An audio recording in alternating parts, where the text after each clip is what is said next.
ఇప్పుడు ల్యాండ్ అవుతున్నప్పుడు ల్యాండ్ అయిన తర్వాత పైలట్ అనౌన్స్మెంట్ చేశారు ఫ్లైట్ లో, అల్లూరి సీతారామరాజు అంతర్జాతీయ విమానాశ్రయంలో మీ అందరికీ కూడా స్వాగతం అని.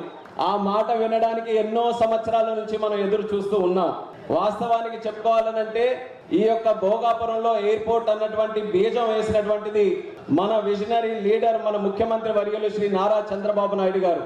ఆ రోజు ఉత్తరాంధ్ర అంతటిని కూడా కలిపికట్టుగా మనం అభివృద్ధి చేయాలనంటే ఒక ప్రాజెక్ట్ అందరికీ ఉపయోగపడే విధంగా, కనెక్టివిటీని పెంచే విధంగా ఇక్కడ చేయాలనే ఆలోచనతో అప్పుడు మన ఉత్తరాంధ్ర నుంచే పార్లమెంటు సభ్యుడిగా కేంద్ర మంత్రిగా ఉన్నటువంటి పోసుపాటి అశోక్ గజపతిరాజు గారి తాలూకు ఆధ్వర్యంలో ఆనాడు 2016లో కేంద్ర ప్రభుత్వం నుంచి ఇన్ ప్రిన్సిపల్ అప్రూవల్ ఈ భోగాపురం ఎయిర్పోర్ట్ కోసం చేసుకోవడం జరిగింది. కానీ తర్వాత ప్రభుత్వం మారడం వల్ల, అనేక కారణాల వల్ల, అనేక ఇబ్బందులు రావడం వల్ల ఆలస్యమైనా మళ్ళీ ఆ భగవంతుడి అవకాశం నాకు కల్పించాడు.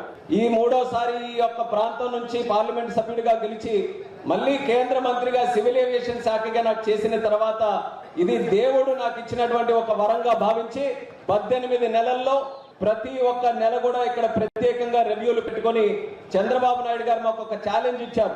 ఎప్పటికల్లా పూర్తి చేస్తారని మొదటి నెలలోనే ఇక్కడ రివ్యూ మీటింగ్ పెడితే ముఖ్యమంత్రిగా ఆయన అడిగిన తర్వాత మేము డిసెంబర్ 26కి ఇది కంప్లీట్ చేయాలని ఉంది సార్ అని చెప్తే, డిసెంబర్కి కాదు ఉత్తరాంధ్ర అభివృద్ధి చెందడానికి ఇది ప్రధాన కారణం కాబోతుంది కాబట్టి 6 నెలల ముందే దీన్ని పూర్తి చేయాలని ఆ రోజు చెప్పారు.